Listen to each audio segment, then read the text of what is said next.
Assalamualaikum warahmatullahi wabarakatuh. Innal hamdalillah nahmaduhu wa nasta'inuhu wa nastaghfiruh wa na'udzu billahi min shururi anfusina wa min sayyiati a'malina. Man yahdihillahu fala mudilla lahu wa man yudlil fala hadiya lahu. Wa asyhadu an la ilaha illallah wahdahu la syarika lahu وأشهد أن محمدا عبده ورسوله. يا أيها الذين آمنوا اتقوا الله حق تقاته ولا تموتن إلا وأنتم مسلمون. يا أيها الناس اتقوا ربكم الذي خلقكم من نفس واحدة وخلق منها زوجها وبث منهما رجالا كثيرا ونساء واتقوا الله الذي تساءلون به والأرحام إن الله كان عليكم رقيبا. يا أيها الذين آمنوا اتقوا الله وقولوا قولا سديدا يصلح لكم أعمالكم ويغفر لكم ذنوبكم ومن يطع الله ورسوله فقد فاز فوزا عظيما. أما بعد فإن أصدق الحديث كتاب الله وخير الهدي هدي محمد صلى الله عليه وسلم وشر الأمور محدثاتها وكل محدثة بدعة وكل بدعة ضلالة وكل ضلالة في النار.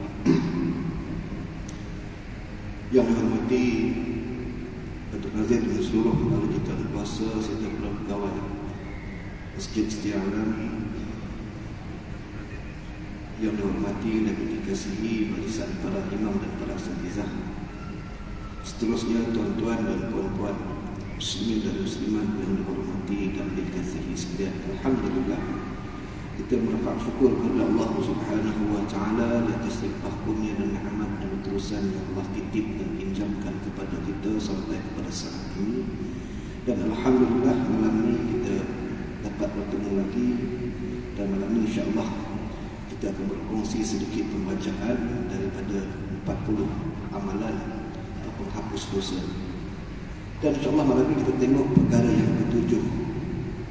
Di antara perkara yang ketujuh ialah berkaitan dengan keperluan dan keutamaan kita berzikir kepada Allah Subhanahu wa taala. Muslimin muslimat rahimakumullah.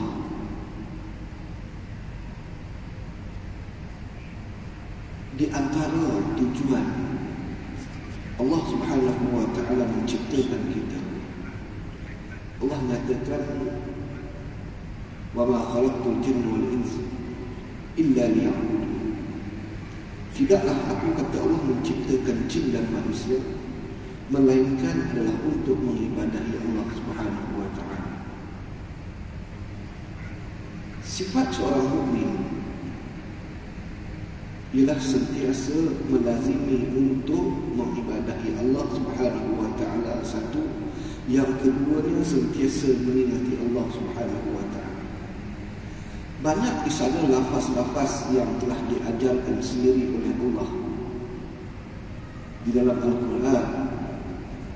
Begitu juga yang telah diajar dan ditunjukkan oleh Nabi kita Muhammad sallallahu alaihi wasallam, bagaimana lafaz-lafaz zikir yang utama untuk kita lakukan, yang utama untuk kita amalkan demi untuk meraih pengampunan daripada Allah Subhanahu wa taala, di samping meraih ganjaran pahala yang berganda. Sebaik-baik lafaz kalimah yang diucapkan, yang perlu diucapkan oleh seorang hamba muslim ialah di antaranya kalimah tauhid, la ilaha illallah wahdahu la syarikalah lahul mulk wa lahul hamd wa huwa ala kulli syai'in qadir. Lafaz yang sering meniti di bibir kita. Lafaz ini dan lafaz untuk memuji dan mengesahkan Allah Subhanahu wa taala daripada syirik terhadap sesuatu perkara. Baik, muslim muslimat rahimakumullah, terkadang kita lazim sering mengucapkan kalimah ini, la ilaha illallah wahdahu la syarikalah lahul mulk wa lahul hamd wa huwa ala kulli syai'in qadir. Tetapi apabila kita gagal untuk menjiwai, memaknai, untuk memahamkan makna yang tersirat dan tersurat daripada kalimah ini, akhirnya lafaz ini hanya sekadar meniti di bibir kita tanpa ia memahat dalam jiwa kita. Sebagai seorang Muslim, kita mesti tahu lafaz yang kita lafazkan ini adalah suatu lafaz yang agung, yang besar. Apa yang kita lafazkan, apa yang kita ikrarkan itu ialah kalimah tauhid. La ilaha illallah, tiada ilah yang disembah melainkan Allah. La syarikalah, tiada sekutu bagi. Lahul mulk wa lahul hamd, miliknya lah semua kerajaan dan segala pujian. Wa huwa ala kulli syai'in qadir, dan dialah Allah yang maha berkuasa atas segala sesuatu. Bismillah rahimakumullah. Dalam sebuah hadis daripada Abu Az-Zuraqi radhiyallahu anhu, Nabi sallallahu alaihi wasallam bersabda, "Man qala hina yusbihu la ilaha illallah wahdahu la syarika lah, lahul mulku wa lahul hamd wa huwa ala kulli syai'in qadir, kana lahu kaffaratan min walid Ismail wa hutta anhu biha ashrul khati'at wa rufi'at lahu biha ashrul darajat wa kana lahu hirzun min asy-syaitan hatta yumsi fa idza amsa fa mithlu dhalik hatta yusbiha." Atau kama qala. Baik. Kata Nabi sallallahu alaihi wasallam, "Man qala hina yusbiha." Man qala hina yusbihu, sesiapa yang pada waktu paginya, pada waktu subuhnya, dia mengucapkan kalimah la ilaha illallah wahdahu la syarikalah, lahul mulku wa lahul hamd wa huwa ala kulli syai'in qadir. Sama ini kasih sekian. Bagi Muslim yang baik, yang sentiasa taat mengibadahi Allah Subhanahu wa taala, insya-Allah mereka akan melazimi zikir ini saat ketika mereka berwirid sejurus selepas solat subuh. Seperti mana yang telah disunnahkan oleh Nabi sallallahu alaihi wasallam, seusai saja kita solat fardu subuh dan fardu lainnya, Nabi sallallahu alaihi wasallam mengajarkan kita berzikir untuk mengingati Allah Subhanahu wa taala dengan lafaz yang sering kita lakukan dan kita ucapkan. Maghrib tadi kita buat, sagi isyak nanti kita buat, nanti subuh kita buat, zuhur kita buat, asar pun kita akan buat. Di antara yang disunnahkan oleh Nabi sallallahu alaihi wasallam, seterus kita bagi salam, kita mengucapkan istighfar. Astaghfirullah, astaghfirullah, astaghfirullah.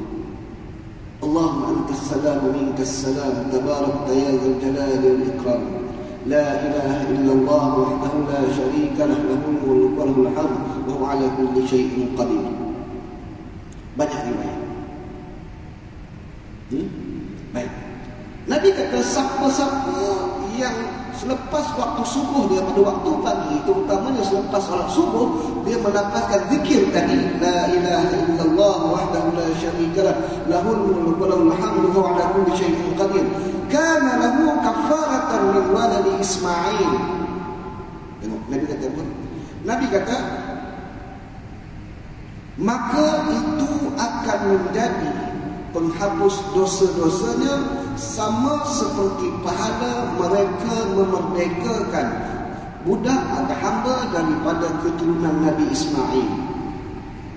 Sahabat, zaman kita ini sudah tidak ada zaman perhambaan macam zaman Nabi SAW dan zaman-zaman sebelum. Yang ada pada zaman kita ini adalah pembantu rumah. Dia tak sama. Baik. Kata Nabi, siapa yang baca zikir ni tadi, maka Allah akan hapuskan dosa sama seperti pahala dia memerdekakan budak daripada keturunan Nabi Ismail AS. Zaman kita sudah tidak ada zaman perhambaan seumpama ini di tanah air kita. Konteks tanah air kita ada. Namun ganjaran pahalanya berjalan sama seperti disebut oleh Nabi SAW. Kemudian Nabi kata apa lagi? Nabi kata, wa hutta anhu biha 10 khati'at. 10 kesalahannya akan dihapus oleh Allah Subhanahu wa taala. 10 dosa yang akan dihapus oleh Allah Subhanahu wa taala. Hanya kerana lafaz tadi. Baik. Kemudian wa kana lahu hizun minasyaitan hatta yumsi fa idza amsa mithlu zalika hatta yusbihu. Baik. Dan dia akan terjaga, terlindung daripada kejahatan syaitan sampai waktu petang. Dia akan terpelihara, terjaga daripada gangguan syaitan sampai waktu petang. Begitupun jika dia mengucapkan pada waktu petang, maka dia akan mendapat perkara yang sama sehingga pagi esok. Baik. Hadis ini diriwayatkan oleh Ibnu Abi Syaibah dalam Musnadnya, Imam Abu Dawud dan Hasan disahihkan oleh Imam Al-Albani dalam Abu Dawud.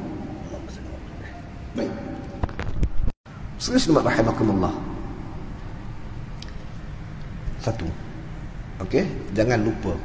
Sebab itu kita ni sahabat semua, ketika selepas solat inilah waktu terbaik untuk kita melafazkan zikir. Sesibuk mana pun kita, contoh, saya bagi contoh. Selepas waktu subuh kita nak cepat, kita tak sempat nak berzikir sampai habis bersama imam. Saya nak bagi tahu satu perkara. Hubungan keterikatan kita dengan imam hanya bermula daripada takbiratul ihram sampai bagi salam. Yang tu kita mesti bersama dengan imam. Tak boleh lari daripada imam. Hubungan kita terputus seusai kita memberi salam. Kita selepas bagi salam, kita sudah tidak terikat lagi dengan amalan dan zikir yang dipimpin oleh Tok Imam. Kalau kita ada urusan, maka kita boleh berzikir sendiri dan kita keluar. Sepaling ringan dan ringkas zikir yang diajar oleh Nabi SAW tadi, Allahumma astaghfirullah, astaghfirullah, astaghfirullah. Mengapa perlu kita melafazkan lafaz istighfar sejurus lepas solat? Mengapa kita tidak ucapkan alhamdulillah dan sebagainya? Sebab satu, setiap amalan yang kita dirikan ini, contoh solat yang kita dirikan, apabila solat yang kita dirikan itu tidak benar-benar ikhlas kerana Allah Subhanahu wa taala, maka solat tidak diterima. Lalu kita beristighfar kepada Allah, kita mohon ampun kepada Allah Subhanahu wa taala. Kita bermohon ampun kepada Allah Tabaraka wa taala supaya ibadah yang kita lakukan tadi, ibadah yang diterima dan ibadah yang ada nilai di sisi Allah Subhanahu wa taala. Karena itulah yang disunnahkan oleh Nabi kita Muhammad sallallahu alaihi wasallam. Astaghfirullah, astaghfirullah, astaghfirullah. Allahumma antas salam wa minkas salam, tabarakta ya dzal jalali wal ikram. La ilaha illallah wahdahu la syarika lah, lahul mulku wa lahul hamd. Wa huwa ala kulli syai'in qadir. Allahumma la mani ma ataita wa la mu'ti lima mana'ta wa la yanfa'ul jadda minkal jadd. La ilaha illallah wahdahu la syarika lah, lahul mulku wa lahul hamd wa huwa ala kulli syai'in qadir. La ilaha illallah wa la na'budu illa iyyah, lahu ni'matu wa lahul fadlu wa lahu tsana'ul hasan. La ilaha illallah mukhlishina lahu din wa law karihal kafirun. Dalam satu riwayat dalam sebuah hadis Nabi SAW, dalam satu riwayat yang lain, Nabi cerita kepada kita, Nabi bagi solusi kepada kita. Kebiasaannya Nabi akan berzikir subhanallah 33 kali, alhamdulillah 33 kali, Allahu akbar 33 kali. Namun ada riwayat yang Nabi SAW mengajarkan kepada kita yang selalu sibuk ni, cukup kita melafazkan subhanallah 10 kali, alhamdulillah 10 kali, Allahu akbar 10 kali. Baik. Bismillahirrahmanirrahim. Kemudian baca ayatul kursi, gerak, berdoa ringkas dan gerak. Jangan sampai kita tak sempat melafazkan zikir, kerana ini adalah kerugian yang sangat besar kepada kita. Duduklah dalam tempoh beberapa minit, tak sampai 5 minit pun. 5 minit pun. Baik, habis. Abu Zuraqi berkata, kemudian ada seorang lelaki yang melihat Nabi SAW dalam mimpinya. Dia berkata, "Ya Rasulullah, sungguhnya Abu Aish meriwayatkan darimu begini dan begitu." Maka dia menjawab, Abu Aish telah berkata benar. Berkata benar. Ada seorang hamba Allah ini bermimpi bertemu dengan Nabi SAW, lalu bertanya. Dia mengungkapkan bahawa Abu Aish mengatakan bahawa siapa-siapa yang mengucapkan kalimah la ilaha illallah wahdahu la syarikalah lahul mulku wa lahul hamdu wa ala kulli syai'in qadir, manfaatnya seperti yang kita sebutkan tadi. Maka Nabi berkata Abu Aish adalah benar. Baik. Daripada Abu Hurairah radhiyallahu anhu bahawa satu saat Nabi SAW bersabda kepada para sahabat. Kata Nabi kepada para sahabat, "Man qala," sesiapa yang mengucapkan la ilaha illallah wahdahu la syarikalah lahul mulku wa lahul hamd wa huwa ala kulli syai'in qadir fi yawmin mi'ati marrat kanat lahu adla 'ashri riqab wa kutiba lahu mi'atu hasanah wa muhiyat anhu mi'at as-sayyi'ah wa kanat lahu hirzan min asy-syaitan yawmahu dhalika hatta yumsi wa lam ya'ti ahadun bi afdali mimma jaa'a illa rajulun 'amila akthar minhu." Baik. Hadis ini hadis sahih riwayat Imam Bukhari. Apa kata Nabi? Nabi SAW bersabda, sesiapa yang membaca zikir la ilaha illallah wahdahu la syarikalah lahul mulku wa lahul hamd wa huwa ala kulli syai'in qadir fi yaumin mi'ata marat, pada setiap hari sebanyak 100 kali. Siapa-siapa yang baca kalimah zikir la ilaha illallah wahdahu la syarikalah lahul mulku wa lahul hamd wa huwa ala kulli syai'in qadir, setiap hari sebanyak 100 kali, kata Nabi, kanat lahu adla 'ashri riqabin, maka itu sebanding dengan membebaskan 10 budak. Balik pada hadis awal tadi, Nabi kata dia akan menghapuskan dosa dan mendapat pahala seperti membebaskan seorang hamba daripada keturunan Nabi Ismail. Yang ini dalam riwayat ini Nabi kata siapa yang baca 100 kali tadi, maka itu sebanding dengan membebaskan 10 budak. Seperti yang kita tegaskan tadi, zaman sekarang tidak ada lagi pembebasan hamba. Sistem perhambaan itu tidak ada, tetapi ganjarannya tetap berjalan sampai hari kiamat selama mana kita beramal seperti mana yang telah dititahkan oleh Nabi SAW. Jelas ya? Baik, kemudian Nabi kata 100 kebaikan akan dicatat untuknya, wa kutibalahu mi'ata hasanah. 10 orang hamba dibebaskan, kemudian akan dituliskan untuknya 100 kebaikan, yakni 100 pahala. Kemudian wa muhiyat anhu mi'atas sayyi'ah, lalu dihapuskan daripadanya 100 keburukan dan dosa. 100 kebaikan Allah bagi untuk dia, dan Allah hapuskan untuknya 100 keburukan, yakni dosa-dosa. Mudah. Baik. Kemudian wa kanat lahu hirzan minasyaitan yaumahu dzalika hatta yumsi, dan dia akan terpelihara serta terjaga daripada kejahatan syaitan pada hari itu sampai waktu petang. Kalau dia melafazkan zikirnya pada waktu subuh, pada waktu pagi, maka sepanjang hari itu sampai waktu petang dia terpelihara daripada gangguan dan godaan syaitan. Sagi malam dia zikir lagi 100 kali, maka dia dapat manfaat yang tadi, dan juga dia akan mendapat jagaan daripada perlindungan daripada gangguan syaitan sampai waktu subuh besok. Baik. Kemudian kata Nabi lagi, walam ya'ti ahadun bi afdala mimma jaa illa rajulun amila aktsara minhu. Tidak ada seorang pun yang melakukan sesuatu yang lebih baik daripada apa yang dilakukan ini, kecuali orang yang melakukan lebih banyak daripada itu. Tuan-tuan dan puan-puan rahimakumullah, yang ini sabit, hadis ini hadis sahih riwayat Imam Bukhari. zikir yang sabit daripada Nabi sallallahu alaihi wasallam dengan ganjaran yang telah disebutkan oleh Nabi sallallahu alaihi wasallam ini rugi jika kita tinggalkan. Dan lebih malang kalau kita mengambil zikir-zikir yang direka-reka oleh orang-orang terkemudian yang tidak sabit daripada Nabi sallallahu alaihi wasallam. Lalu daripada Nabi inilah yang paling baik untuk kita praktik dan lebih baik untuk kita amalkan. Zikir yang ringan dan mudah untuk kita lafazkan. Baik. Satu lagi hadis daripada Umar Al-Khattab radhiyallahu anhu.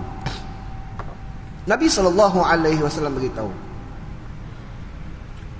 "Man dakhala suq," sesiapa yang masuk ke pasar. Tak kiralah pasar apa. Pasar pagi ke, pasar malam ke, pasar raya ke, kedai runcit ke, di mana tempat berlangsungnya jual beli. Tempat berlangsungnya jual beli. Pasar, Nabi kata, man dakhala suq, sesiapa yang masuk ke pasar, kemudian dia membaca zikir la ilaha illallah wahdahu la syarikalah lahul mulk wa lahul hamd wa huwa hayyun la yamut biyadihil khair wa huwa ala kulli syai'in qadir.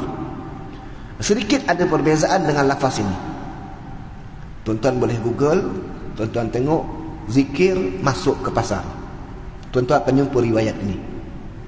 Tuan-tuan akan jumpa riwayat ini. La ilaha illallah wahdahu la syarikalah lahul mulku wa lahul hamdu yuhyi wa yumit wa huwa hayyun la yamut biyadihil khair wa huwa ala kulli syai'in qadir. Apa kata Nabi SAW kepada orang yang apabila dia masuk ke pasar, dia sambil berjalan tadi, tuan-tuan pergi pasar raya ke mana-mana ke, sambil keluar daripada kereta tu nak menuju masuk ke pintu pasar tu, sambil berjalan la ilaha illallah wahdahu la syarikalah lahul mulku wa lahul hamdu yuhyi wa yumit wa huwa hayyun la yamut biyadihil khair wa huwa ala kulli syai'in qadir. Apa kata Nabi kepada orang yang membaca zikir ini saat nak masuk ke pasar? Nabi kata, kataballahu lahu alfa alfin hasanah. Allah akan tuliskan untuknya 1,000,000 kebaikan. Wa maha anhu alfa alfin sayyi'ah. Allah akan hapuskan untuknya 1,000,000 keburukan. Wa bana lahu baitan fil jannah, dan Allah akan bina untuknya sebuah istana dalam syurga. Saat kita nak ke pasar je pun, ini di antara amalan sunnah yang sering diabaikan dan dilupakan oleh umat ini. Jadi kita berkongsi ya, amalan yang boleh kita lakukan supaya setiap pergerakan dan muamalat kita itu berjalan, sambil berjalan untuk keperluan urusan hidup kita meraih ganjaran pahala yang berganda. Nampak? Baik. Kita teliti, kita tengok, kita telusuri lagi. Kita teliti lagi. Banyak lagi tuan-tuan di antara keutamaan kita berzikir dengan kalimah-kalimah tadi. Baik.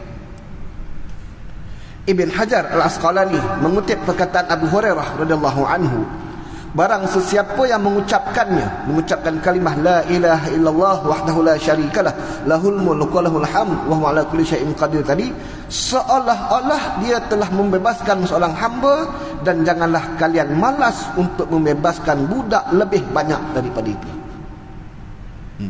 Ini perkataan Abu Hurairah yang dikutip oleh Ibn Hajar Al-Asqalani. Seruan Abu Hurairah dalam bab ini, lebih banyak kita membaca, lebih banyak kita membebaskan hamba dan membebaskan hamba. Baik. Ini syarah dalam kitab Fathul Bari. Baik. Muslimin rahimakumullah.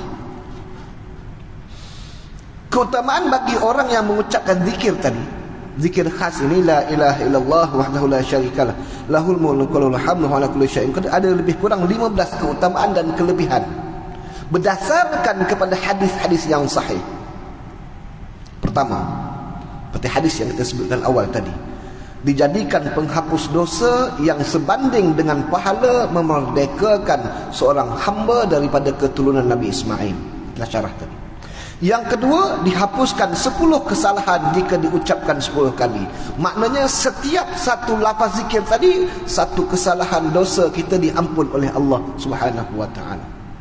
Lagi banyak kita melafazkannya, lagi banyak dosa-dosa kita akan diampun oleh Allah Subhanahu wa taala. Yang ketiga, dihapuskan 100 kesalahan jika diucapkan sebanyak 100 kali. Maknanya samalah. Setiap satu lafaz tadi, satu dosa akan dihapus oleh Allah Subhanahu wa taala. Kemudian keempat, diberi pahala 10 kebaikan jika diucap 10 kali. Begitu juga diberi pahala 100 kebajikan dan kebaikan jika diucap sebanyak 100 kali. Maksudnya setiap lafaz zikir yang kita ucap tadi, la ilaha illallah wahdahu la syarikalah lahul mulku wa lahul hamdu wa ala kulli syai'in qadir tadi, bila kita lafaz sekali, satu dosa akan dihapus, satu pahala akan dicatat untuk kita. Lebih banyak, lebih baik. Begitu juga pembebasan seorang hamba. Lebih banyak kita melafazkannya, lebih banyak hamba-hamba yang kita bebaskan. Ganjaran pahalanya. Baik. Yang keenam, dia terpelihara dan terjaga daripada kejahatan syaitan sehingga waktu pagi, sehingga waktu petang. Dan begitu juga kalau dia melakukan pada waktu petang, dia terpelihara daripada gangguan syaitan sampai waktu pagi besok. Baik. Ke-8, diangkat darjat keimanannya sehingga 10 kali ganda jika dia mengucapkan 10 kali. 9, diangkat darjat keimanannya sehingga 100 kali jika dia mengucapkan sebanyak 100 kali. Dilindungi daripada godaan syaitan dari pagi sampai petang. Dijauhkan oleh Allah daripada api neraka pada hari itu. Dijauhkan oleh Allah daripada api neraka pada hari yang dia banyak melafazkan zikir-zikir itu. Jangan, sebagai seorang Muslim, sepaling tidak, jangan sampai satu hari pun kita tidak melafazkan kalimah zikir ini. Baik. 12, dijamin bahawa tidak akan ada satu dosa yang dapat menghampirinya pada hari itu terkecuali dosa syirik. Maknanya, tiada dosa yang dapat menghapus amalan kebaikannya pada hari itu selain daripada dosa syirik atau dosa-dosa yang mengakibatkan menyengutukan Allah Subhanahu wa taala. Maksudnya dia terpelihara daripada dosanya pada hari itu. Dosa kecil tak boleh menghampiri diri dia kecuali apabila dia melakukan sesuatu dosa berkaitan dengan syirik kepada Allah Tabaraka Taala. 13, terjaga daripada segala sesuatu yang dia tak suka. Terjaga, terpelihara daripada sesuatu yang dia tidak suka. Musibah, fitnah dan sebagainya. 14, diberikan keselamatan daripada azab Allah Subhanahu wa taala. Dan yang ke-15, digolongkan atau dimasukkan dalam penduduk syurga dan diharamkan daripadanya disentuh oleh api neraka Allah Subhanahu wa taala. Bismillahirrahmanirrahim. Itulah di antara kelebihan dan keutamaan kita melafazkan zikir la ilaha illallah wahdahu la syarikalah lahul mulku wa lahul hamd wa huwa ala kulli syai'in qadir. Baik. Ketahuilah wahai saudaraku, keutamaan tersebut tidak akan didapatkan oleh orang yang mengucapkan la ilaha illallah kecuali jika dia memenuhi 7 syaratnya. Nak dapat kelebihan ini mesti penuh 7 syarat. 1, memiliki ilmu dan pengetahuan terhadap makna tersebut. Kan saya sebut tadi, memiliki ilmu dan pengetahuan terhadap makna tersebut. Sepaling tidak kita tahu makna dia, iaitu kalimah ini kalimah tauhid yang membebaskan Allah daripada kesyirikan. Pengakuan kita kepada Allah Subhanahu wa taala. Imani itu, yakini itu. Apa yang kita kena imani dan yakini? Bahawa Allah adalah Tuhan yang kita sembah, tiada baginya Tuhan yang lain, dan Allah itu esa. La syarikalah lahul mulku wa lahul hamd. Baginya lah segala bentuk kerajaan dan baginya lah segala pujian. Puji-pujian hanya milik Allah Subhanahu wa taala. Wa huwa ala kulli syai'in qadir. Dan dialah yang Allah Maha berkuasa atas segala sesuatu. Segala urusan hidup kita ini, perancangan yang kita lakukan, apa saja yang kita plan, semuanya milik Allah Subhanahu wa taala. Baik, buruk, berjaya atau tidak, semuanya atas ketentuan Allah Subhanahu wa taala. Walaupun kita rancang elok dah, perancangan kita dah rapi, tetapi akhirnya kita tidak berjaya, maka kita jangan berkeluh kesah, bahawa kita kena imani bahawa itu adalah ketentuan Allah Subhanahu wa taala. Sebagai seorang yang beriman, kita bebas daripada sifat berkeluh kesah. Sepatutnya semua kita imani bahawa qada dan qadar itu adalah milik Allah Subhanahu wa taala. Kita hanya merancang, Allah juga merancang. Wa makaru wa makarallah wallahu khairul makirin. Perancangan Allah itu dah yang lebih baik. Baik. Yang kedua, yakin dengan kandungannya. Yakin dengan kandungan lapas tadi. Apa dia? Tiada Tuhan yang disembah melainkan Allah. Allah itu tiada sekutu. Baginya kerajaan dan segala pujian, dan bagi Allah lah segala. Allah wa huwa ala kulli syai'in qadir. Dan Allah Maha berkuasa atas segala sesuatu. Yakini itu. Yang ketiga, menerima segala ketetapannya. Segala urusan hidup kita ini, kita pasrah, kita terima bahawa ini adalah ketentuan daripada Allah Subhanahu wa taala. Keempat, jujur. Ikhlas kerana Allah Subhanahu wa taala. Sebab syarat di antara syarat diterima sesuatu ibadah itu, selain daripada itu, ialah jujur. Yang pertama, mesti ikhlas kerana Allah Subhanahu wa taala. Jujur dan ikhlas kerana Allah Subhanahu wa taala. Kemudian mencintai isi kandungannya. Yang terakhir, tidak melakukan sesuatu yang boleh membatalkan kalimah tersebut, yakni melakukan perkara-perkara syirik kepada Allah Subhanahu wa taala. Muslimin rahimakumullah. Itu di antara berkaitan dengan zikir kepada Allah Subhanahu wa taala. Baik, habis. Perkara yang ke-8 daripada 40 amalan penghapus dosa ialah bersedekah. Berinfak dan bersedekah. Baik. Sedekah itu seperti yang kita faham, yang banyak kali kita dah diperdengar dan peringatkan, bahawa sedekah tidak lain adalah infak di jalan Allah yang boleh menghapuskan dosa-dosa kita. Allah tak pernah tanya kepada kita berapa banyak yang kita infak, berapa banyak yang kita sedekahkan.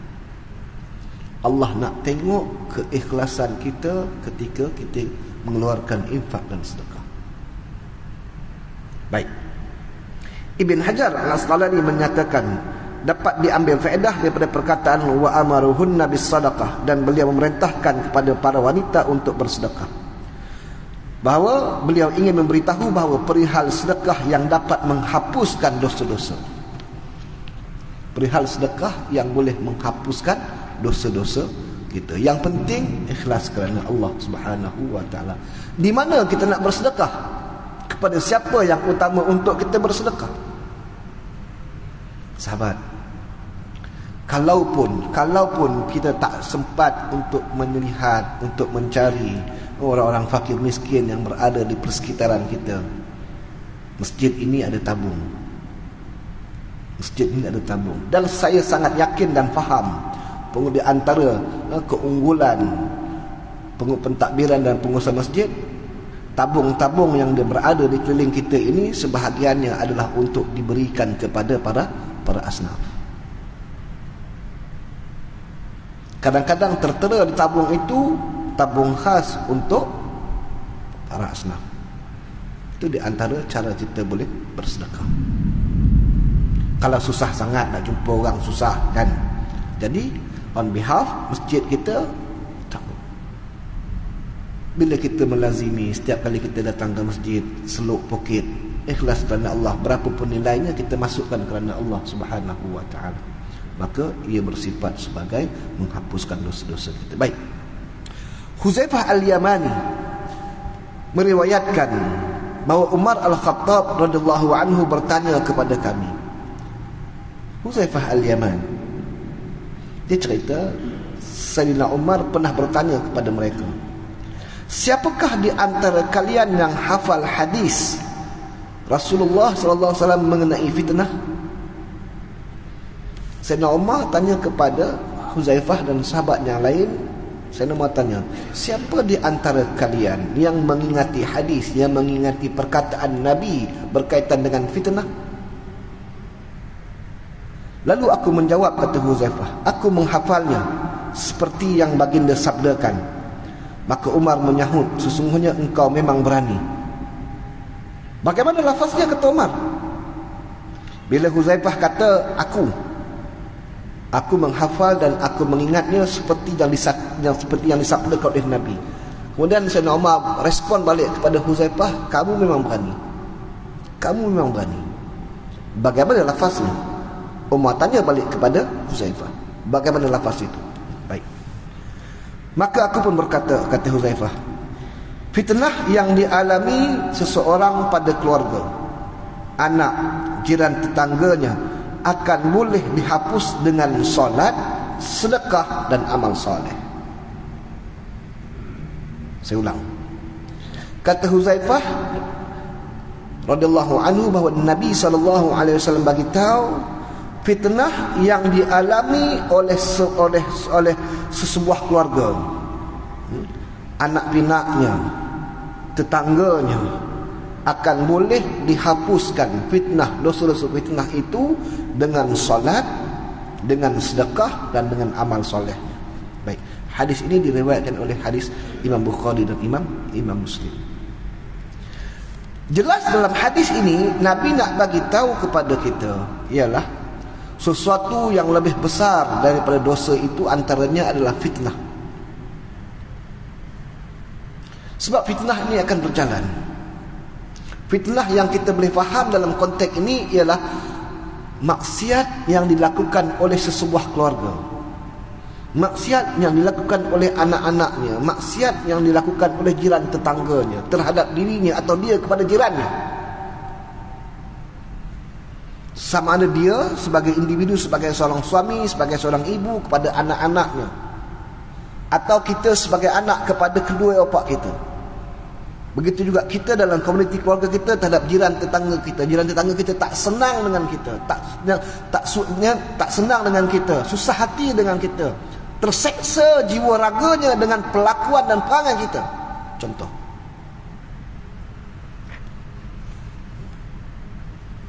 bab fitnah ini adalah perbahasan yang sangat luas lah. Nak ceritanya dosa yang berpanjangan boleh dihapus dengan solat, boleh dihapuskan dengan sedekah dan amal-amal soleh yang lain. Dalam konteks ini Nabi nak bagi tahu antara lain penghapusan dosa itu dapat kita raih dengan solat yang kita lakukan ikhlas kerana Allah Subhanahu wa taala, sedekah dan infak kita kerana Allah Subhanahu wa taala, dan juga apa juga amal soleh yang kita lakukan kerana Allah Subhanahu wa taala. Baik. Ibn Rajab Al-Hambali kita mengungkapkan sesungguhnya manusia itu diuji melalui hartanya. Kita ini Allah uji dengan harta. Saya selalu teringatkan, Allah yarham Datuk Ismail Qamus selalu sebut, ayat dia sangat simple tetapi menikam. Allah yarham Ustaz Ismail Qamus selalu sebut, duit yang kita ada dalam poket kita itu tak semestinya 100% milik kita. Sebab duit yang kita ada dalam poket kita, dalam akaun kita itu sebahagiannya milik fakir miskin, sebahagiannya milik asnaf, sebahagiannya milik doktor, sebahagiannya milik anak-anak, sebahagiannya milik ibu bapa, sebahagiannya milik pasangannya, sebahagiannya milik masjid, sebahagiannya milik orang awam. Duit yang kita betul-betul yang kita punya ialah duit yang mana kita laburkan, kita infakkan kepada Allah. Itu sebenar-benarnya duit yang kita ada. Duit yang kita tabung, yang kita masuk dalam tabungan masjid itu kerana Allah, itulah duit kita. Duit yang kita infakkan kepada aslaf, itulah duit kita.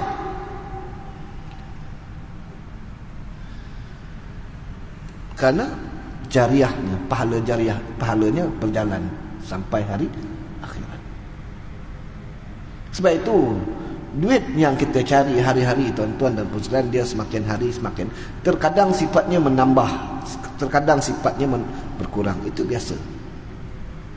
Tetapi untuk tabungan kita, bukanlah apa yang kita simpankan dalam fixed deposit kita, dalam saving account kita, dalam current account kita. Jadikan duit kita itu sentiasa bersifat current di sisi Allah Subhanahu wa taala. Baik. Satu. Kita ni diuji dengan harta. Kadang-kadang kita nak mengeluarkan RM1, RM2, RM5, RM10, RM20, RM50, RM100, itu berat. Kadang-kadang kita sinis tengok tabung.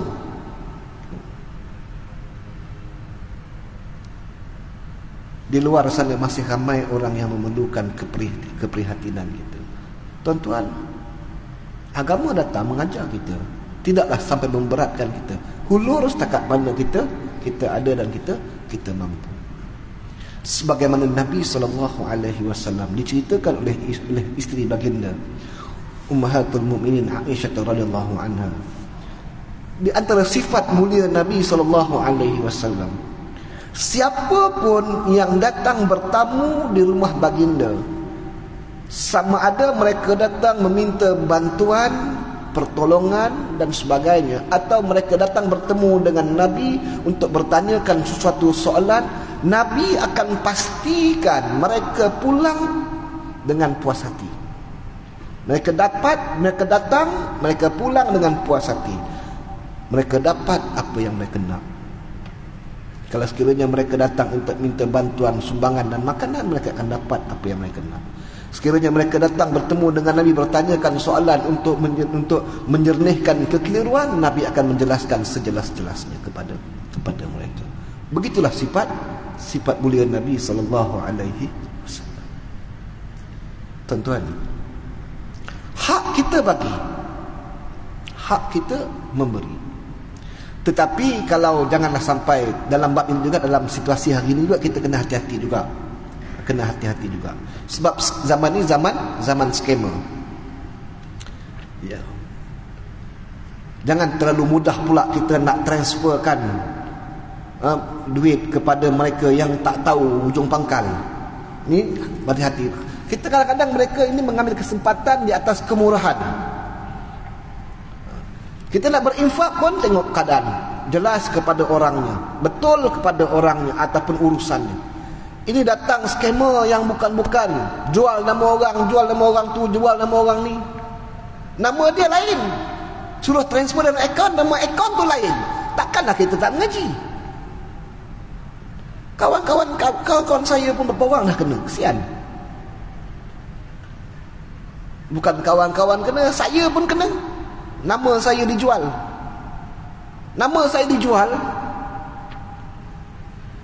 Nasib baik kawan-kawan perasan. Pasal nama ustaz lain, nama akaun lain. Orang tanya, ustaz perlu duit ke? Saya kata, saya tak ada, ustaz tahu. Maka hati-hati. Masuklah. Okay, wallahu alam. InsyaAllah kita sambung pada kuliah yang akan datang. Kita berhenti setakat ini dulu. InsyaAllah kita akan sambung lagi bab ini. Subhanallah bihamdik asyhadu an la ilaha illa anta astaghfiruka wa atubu ilaik. Wa sallallahu nabiyana Muhammad wa ala alihi wa sahbihi wa baraka wasallam. Walhamdulillahirabbil alamin. Assalamualaikum warahmatullahi wabarakatuh.